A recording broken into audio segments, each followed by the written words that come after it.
I want to talk to you about the good, the bad and the ugly with regards to chipping here and with regards to how the ball's sitting on the grass. So we can see here we've got three different types of lies here. We've got a shot that's about 17 to 20 metres away from us with not much green to work with. And we've got three completely different stories here. So this ball over here is the dream. This thing's sitting up, there's probably about that much room underneath that ball before we get into firm earth. Funnily enough, this is actually a shot that really good players struggle with. Here we've got a moderate to easy lie. There's nothing really sort of hindering behind the grass there, but it is sitting down a little bit more compared to the very good one. And this one over here, we've got the nightmare where we can barely see the ball, and we certainly can't see any of the bottom of the ball. So this one is where we need to be hacking. This one we need to be ever so slightly digging. And this one here we need to be clipping. So that changes your bottom out circle. So when we talk about where does the club bottom out, where's our center of gravity at the point of contact, that's all fine and well when we're playing off a nice line. It's all even and the ball's sitting up purely and the grass is growing with us. And this is one of the biggest skills in golf, is reading what can I do with this ball out of this lie.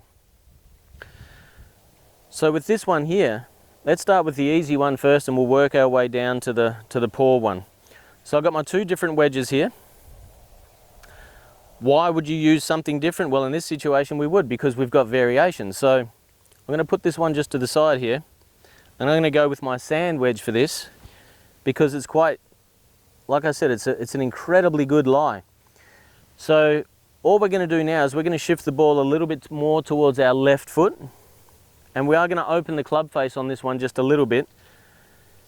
And it's naturally, just by the nature of the lie, it's going to fly a little bit higher anyway. So we've got to expect that, and we've got to expect that with our feel, we've got to expect that with our practice swing. So we don't have a whole bunch of green to work with there, but we can virtually land this up on top of the green and it will spin and it will stop because of the nature of the lie. So in practice swings here, we don't want to go in and start digging, because if you dig with this ball here, you run the risk of actually going right underneath the ball and completely whiffing it. I've actually done that once in competition. It's rather embarrassing. So you want to make sure that we're just brushing the top of the grass. So if that means you've got to stand here and take about 3 or 4 extra practice swings until you're super confident, right, I've got the feeling of where the top of the grass is, because that's all we want to clip, is the top of the grass here. So we're going to play this ball up off our left foot. We're going to open up the club face. We're going to put our weight on our left hand side, and we're going to give this quite a hit because we've got a lot of loft here.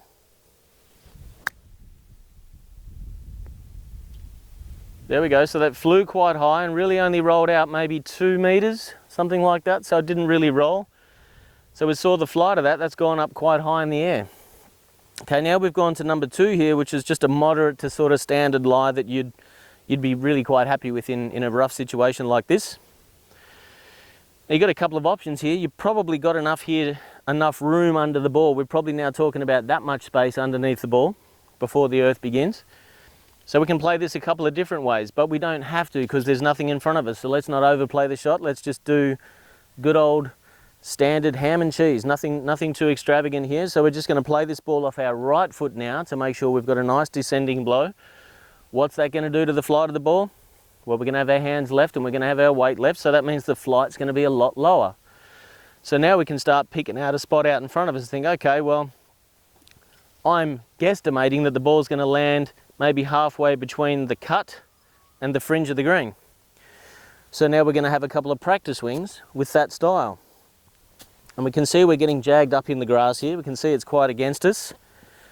But we've got nothing in behind the ball. So this is going to come out low, not because of the cosmos, because I say so, because I'm the one dictating the terms here, and that's how you should be feeling about it and going about your business in golf as well, is you're the one dictating the terms here. So the ball's off our back foot, hands are left, this is going to come out low and run up onto the green.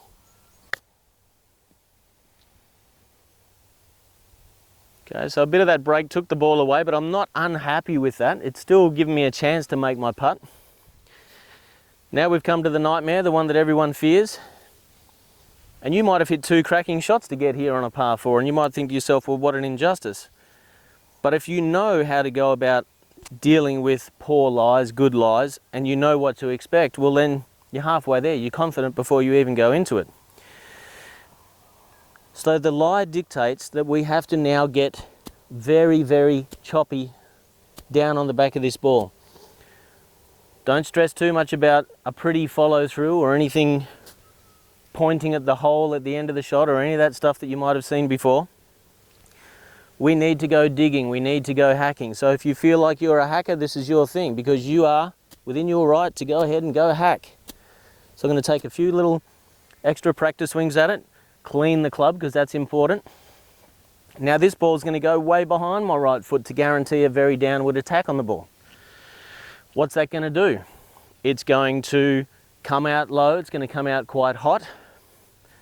And I've changed from my sand wedge, 56 degree, to a 62 degree lob wedge, because by the time that ball's that far back in my stance, and we've said that rule number 4 in setup is having your club towards your left pocket, well, you're turning your lob wedge into about a pitching wedge, maybe even a 9-iron. So it's going to come out low, it's going to come out with a lot of roll. Now that ball, there's my right foot there, and I've probably got about 15 centimetres. So we're going to take quite a bit of length of club here because we need it. And we're going to go ahead and hack down and hope that this rolls out onto the green. Now we can see it's got a lot of roll on it. I probably didn't really allow enough for that, because you're not going to get any spin out of that lie, so it's going to come out almost with top spin. So you need to put that through your mathematical calculation before you go ahead and hit it. But as you can see there, they're not really that much different looking the way those balls were sitting, but they certainly play a lot differently, and you need to adjust yourself accordingly.